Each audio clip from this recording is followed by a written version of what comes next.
Okay, we're going to read from Matthew chapter 25. We're going to read the parable of the talents.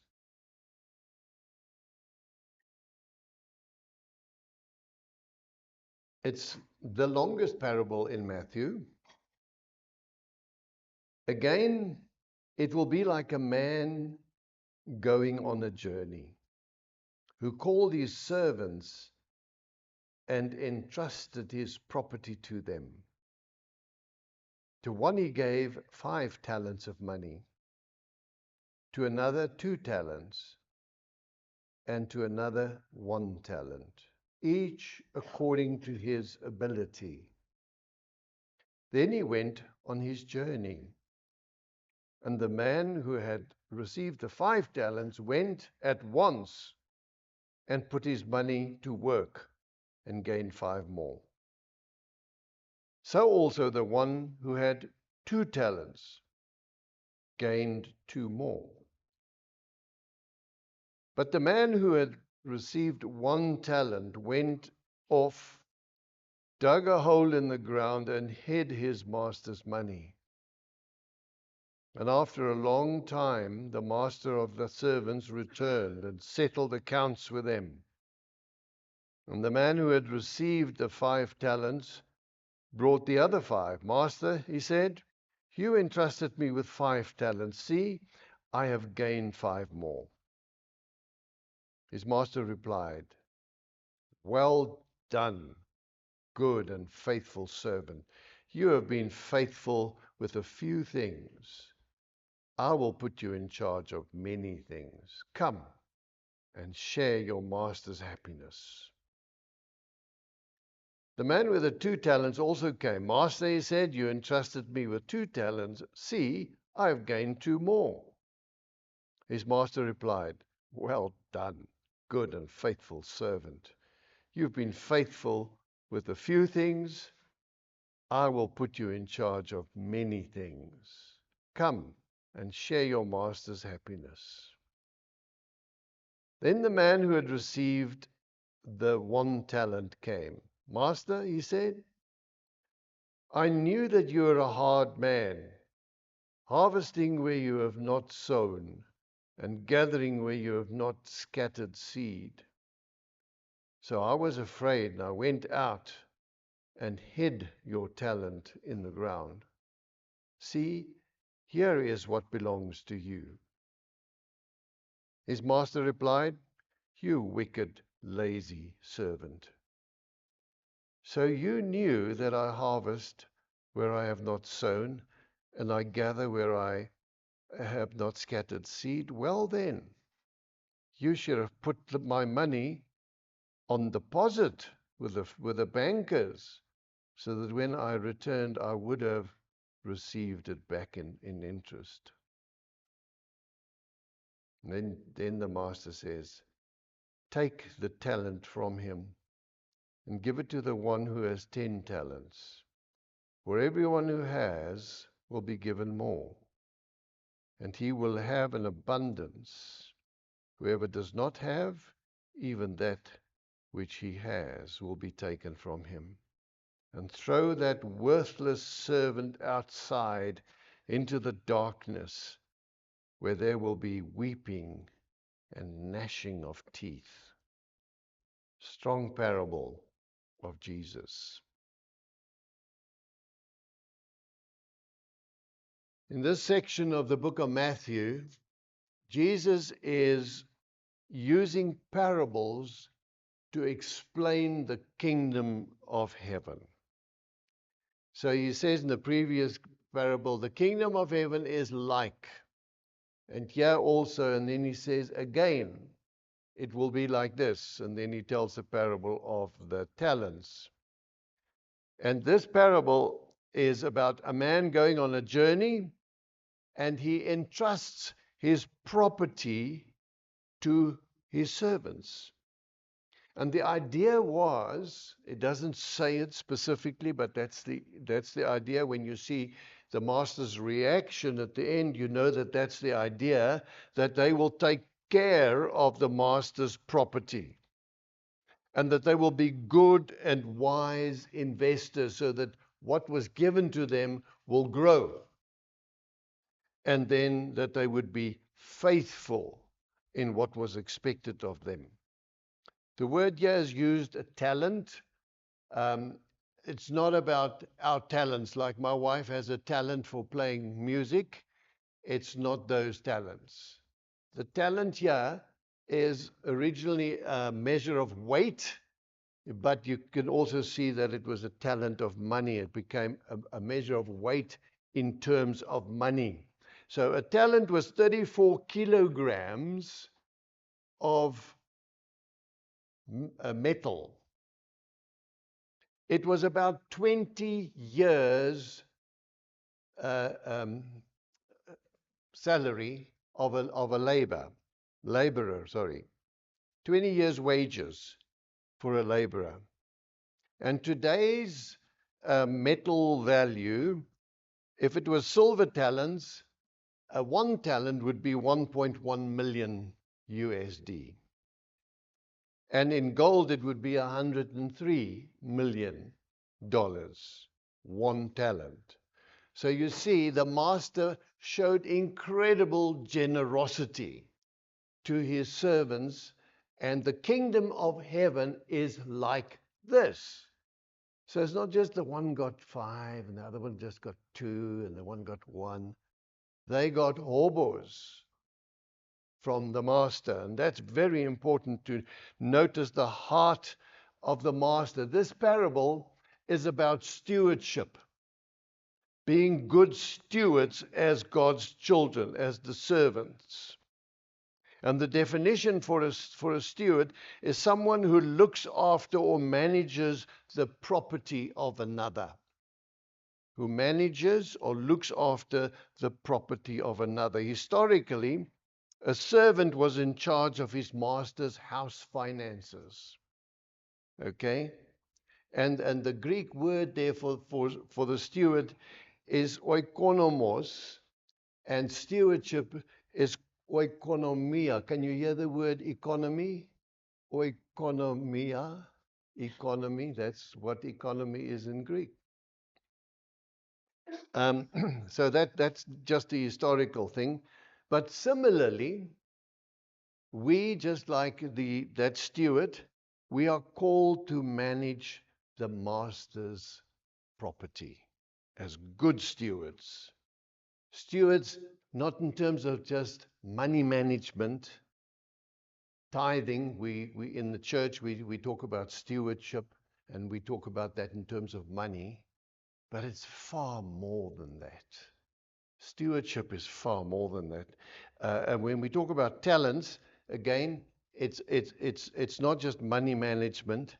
It's not personality traits if we say that person has got a good talent. This parable actually is representative of everything that the master gives. That everything our master gives us. That's why the measures are so vast, because all that we have comes from him. Verse 14 says, he entrusted his property to them. The kingdom of heaven is like this. The servants don't have anything, and yet the master comes and he gives what they have. It's coming from him. And so we are given everything from our heavenly master, and everything is given to us so that we will manage that. Our homes. Somebody once said, did you know that your home is ministering currency? You minister with what you have. You're a steward of it, not yours. Everything that we have was given to us by God. We've got one owner. We are stewards of the one owner is God himself. That puts another bearing on life, doesn't it? And how we live life. Home, family, money, car, abilities, gifts, Work with it. Just like the servants were asked to work with what they had been given. So productivity is an emphasis that is throughout Scripture. And this parable talks about productiveness, productivity. In John 15, verse 6, Jesus tells a parable about the vine and the branches. And the branches need to stay in the vine so that they can bear fruit. And if they don't bear fruit, they will be chopped off and put into the fire. The other example from Scripture is a tree that has no fruit will be cut down and thrown into the fire, Matthew 7. By their fruit you will know them. Fruit, not words. Not by their words you will know them, but by their fruit you will know them. Because we can say one thing and do lip service, but it's the fruit. It's the productivity. It's how we live our lives with all that God has blessed us with. How do we live it with all those blessings? By their fruit you shall know them. And so we believers need to be diligent. I actually went and looked up the word diligent. Diligent. I know what it means, but in Afrikaans, to me, it's vlijtig en ywerig. That is energetic, industrious, enthusiastic. That's what God has called us. We're His servants. So be like that. Be diligent with what you have. Martin Luther from the Reformation, he brought something to the fore that wasn't quite there. Because before that, the priests control everything. You were not even allowed to read the word. They were allowed to do it and expose it to you. Martin Luther said, I believe in the priesthood of all believers.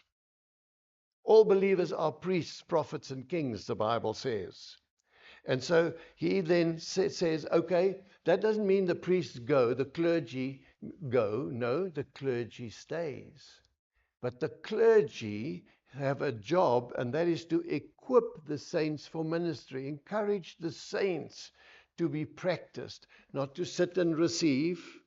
Well, we are receiving today, which is wonderful, but now the place where we apply it is out there. And that's how it should be. And so that's really a blessed truth that came out of the Reformation. For example, not everybody is an evangelist. But evangelism per se is something that needs to be on our heart, that we need to make sure that the gospel goes out. Hallelujah, that 15 of our men are not here, that they are doing evangelism in the valley.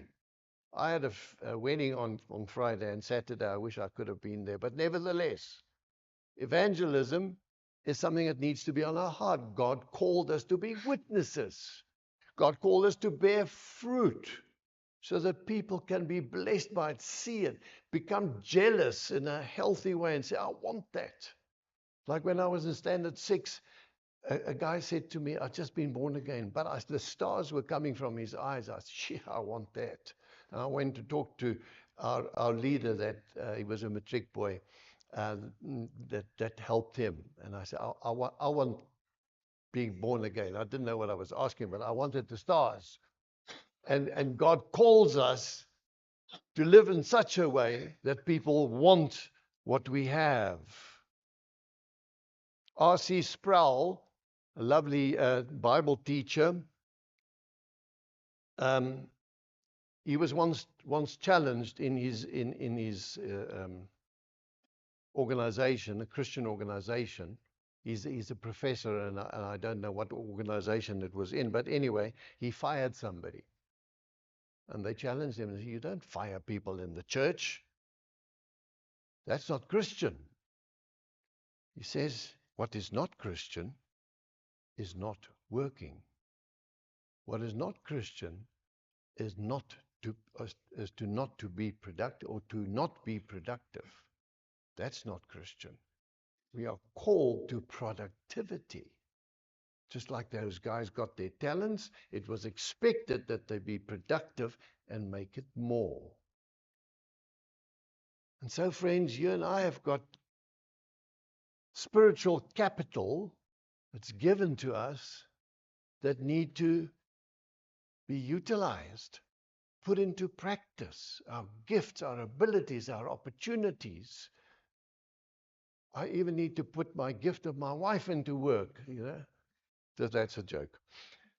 You're a good gift, my sweetheart. So God holds us accountable to the gifts, and we don't want to narrow it down to this, but we can look at the gifts that God has given us, which is all Holy Spirit gifts. If somebody's got a gift of teaching, he must teach. He can't put a lamp over his gift, a bucket over his lamp. He must. If it is preaching, let him preach. If it's generosity, let him be generous. All our gifts are given by the Holy Spirit. And here's the good thing. The Bible tells us that every person has received a gift. Anybody who says Jesus is Lord, you got a gift. You may have more than one. If you don't know what your gift is, maybe that needs to be excavated and find out what it is so you can put that to practice, because God loves that, and if you don't, he doesn't like that. That's what the parable is about. So in verse 19 it says, after a long time, the master of those servants returned and settled accounts with them. Here's the question. If Jesus shoved me off of the pulpit here and he said, come on, it's time to settle accounts, how would we feel about that? Would we feel we're doing okay? Have we worked with our blessings, with our gifts, with our abilities? Or have we, after we've given our life to the Lord, have we gone down?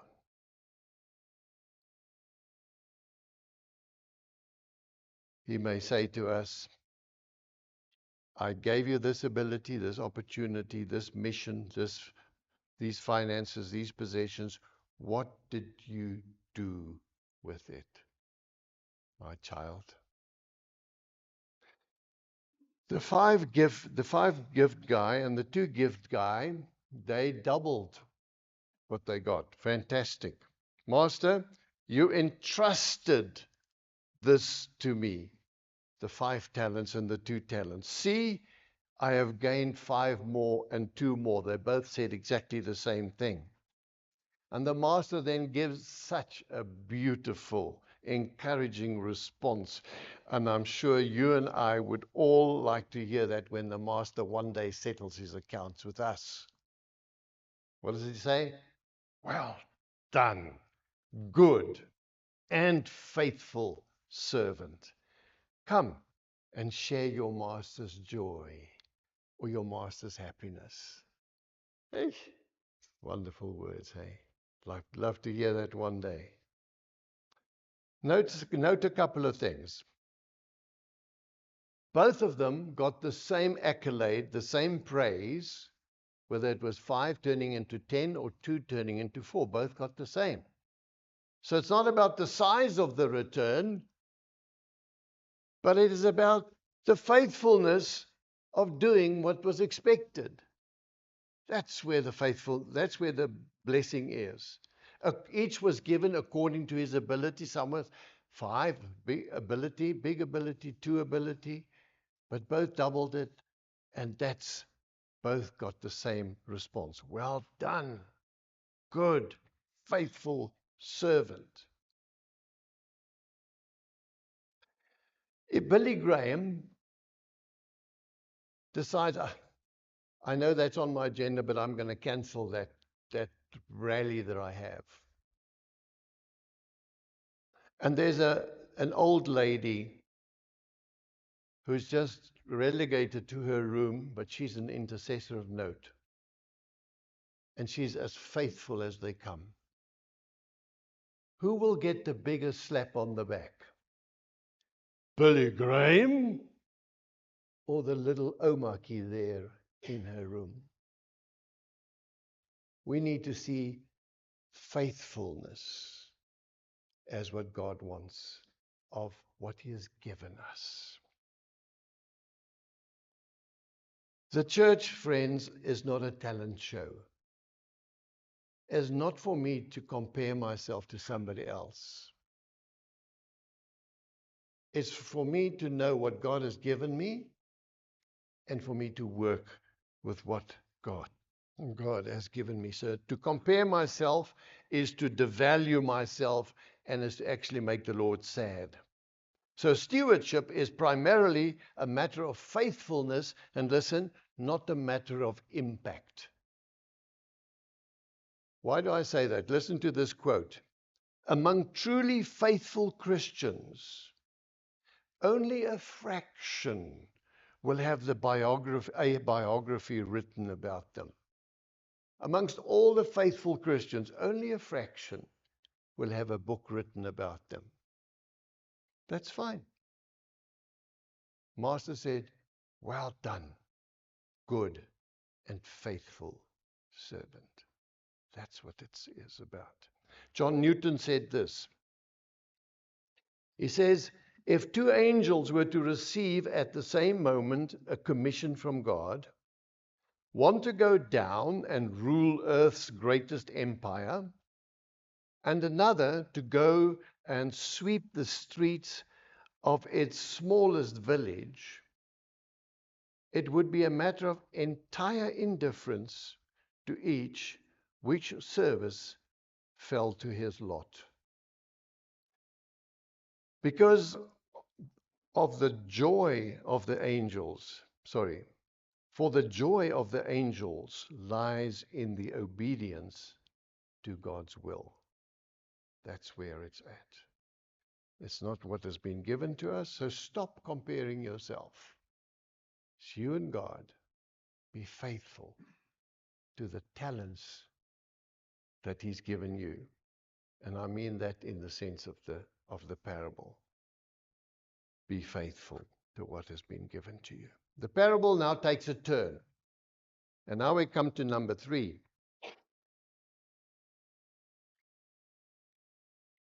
It's in stark contrast to the previous 2 guys. There's a third servant. He didn't do anything with it. He just went and buried it. Now, remember, Jesus is telling a parable so that people will apply it to their perspectives. Because the kingdom of heaven is like number 1, number 2. But it also needs to talk something about number 3. And number 3 is a guy who didn't do anything. He buried it. He had excuses galore. He says, I was scared. I was scared. So he feared his master. And he had accusations. Can you believe it? He says, I know you. I know you, master. You're a hard man. You're reaping where you didn't sow, and you gather where you didn't scatter seed. Here's your talent back. It's not wasted. I didn't lose it. It's back. So he saw the master as one who was grasping more for him, not giving, extracting and not investing, extorting and not enriching. He saw the master actually as stingy. You're a hard man. You just... Somebody writes and he says, he saw God like that big giant fly with the front paws rubbed together. Says, give me more. That's how he saw the master. And what's the main difference now? What's the main difference between number 3 and number 1 and 2? What's the main difference? Number 1. Number 3 was blind to the master's generosity. He was entrusted with a huge amount, 20 years' wages. He was entrusted with that. And this generosity is without equal. He didn't see that. Number 2, He didn't see the master's trust. He wasn't given that money for a month. It says, for a long time he had it. What trust to give such a lot of money to somebody and say, work with it. Number 3, he never noticed the loving disposition of his master. He never noticed the kindness of him. Instead, he feared him. And because he feared him, he did not do out of loving obedience what was expected of him. So the problem is not the master. The problem is not the master. The problem was in his heart. And if people on this earth walk in the same shoes, the problem is not God. The problem is us, how we see God. Sometimes we can nail God with characteristics that are not his. You're a hard master. You reap where you didn't sow. And the other problem is, it was not in his abilities that the problem lay. It's not that he couldn't do it, because the master said, why didn't you just put it in the bank instead of working with it? At least you would have had something.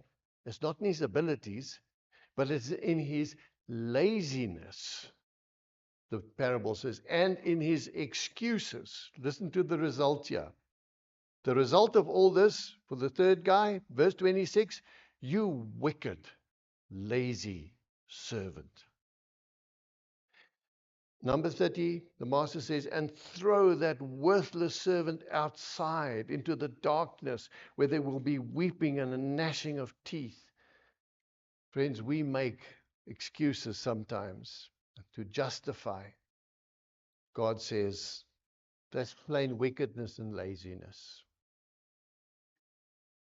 This parable is sandwiched in between 2 other parables. Yeah, and kind of like Jesus' end time ministry. And he tells the servant, the parable of the 10 virgins, and the 10 virgins focuses on the internal state. Does he have? Do those virgins have the oil in their lives of the Holy Spirit? Do they belong to him or not? What's the internal state? And the third one, of course, is the difference between the sheep and the goat that reveals the final verdict. One will go here, one will go there. So these are all and in the middle of that is the parable of the talents. And it focuses on the external evidence of what people say. Is it really evident? Is it showing? Have they been productive? Are they productively faithful, or is it just on show? And this is where Jesus had a problem with the Pharisees. He says, outward you're beautiful, you're like whitewashed tombs. Why whitewashed tombs? Because the tombs needed to be whitewashed, so you didn't touch it. When they went into the temple, they wouldn't be ritually unclean. So lovely on the outside, but inside full of dead bones. Friends, when I did the wedding yesterday, afterwards I spoke to a lady, and she just gave me a testimony. She said, I was doing street work with my friends, and somehow God got a hold of me, and I realized I'm going to hell because I haven't received Christ as Lord and Savior. I was religious.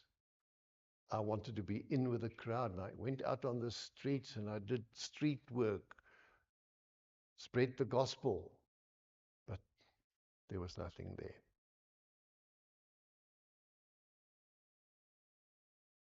Jesus is the master that has gone away. Ascension, he went up into heaven to be with the Father, and then he's going to come back to settle accounts with a second coming. And when Jesus tells us these parables that we have just seen, there's only 2 categories, a positive and a negative. Approval or condemnation. Only 2 categories. So Jesus will say one of 2 things to us. One of 2 things he's going to say. Well done, good and faithful servant. Share your master's joy. Or, you wicked, lazy servant. Away with him into the outer darkness. Those are the only two options. It's the sheep or the goats. And I believe this morning this is a word for the church. That's why I bring it. That's why the Lord laid it on my heart. Because on the one hand, there's this amazing encouragement. Amazing encouragement. Work with what God has. Serve Him. Love Him. That's your perspective. That's your worldview. Encouragement. And on the other hand, He's also saying to the church, watch out for religiosity. Watch out for lip service. Be productive. Be productive. Matthew 7:21 says, not everyone, Jesus' words, not everyone who says to me, Lord, Lord, will enter into the kingdom of heaven, but only he who does the will of my Father who is in heaven. Productive, does the will. Practical Christianity, not just lip service, not say, I'm his child, I'm born again, but I've got no fruit. And then my eye caught this in the next parable. People who challenge the Lord say, when did we see you like this in these different conditions? And then they will also answer, Lord, when did we see you hungry or thirsty or a stranger or needing clothes or sick or in prison and did not help you? He will reply, I tell you the truth. Whatever you did for one of the least of these, you did not do for me. You did not do for me. Whatever you did not do for them, you did not do for me. Then they will go away into eternal punishment, but the righteous to eternal life. Again, the goat and the sheep. So friends, what a privilege to serve the Lord. I think the Lord's just saying to us, let your faith not only be words, but let your faith be turned into practice as you serve the one who called you out of the slime of sin and put your feet on a rock, and you can just with hallelujah, gratitude and graciousness live your life to the King of Kings and the Lord of Lords. And when he comes back, you will welcome him. Come, Lord Jesus, like Paul says, come quickly. Father, we thank you for this parable. Thank you that it just tells us again how generous you are. Everything that we have comes from you. You entrusted us with it. May we be faithful, Lord, with what we have. May we be wise as well. And so thank you that we can be your children, we can be called by your name, and we can go out into the world and we can say, thus says the Lord, with our example and sometimes also with our words. We are so grateful to belong to you. Hallelujah. Glory be to your name. Lord, we look forward to the day that you're going to come. We know that every day is a day closer to your coming. And we see signs, Lord, we see signs around us that match up with what you said. These signs will go before my coming. We see them.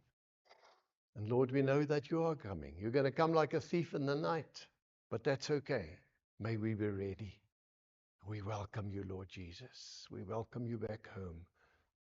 And may we be with you forever and ever, because we've heard, well done, good and faithful servant. Come and experience your master's joy. Hallelujah. Amen.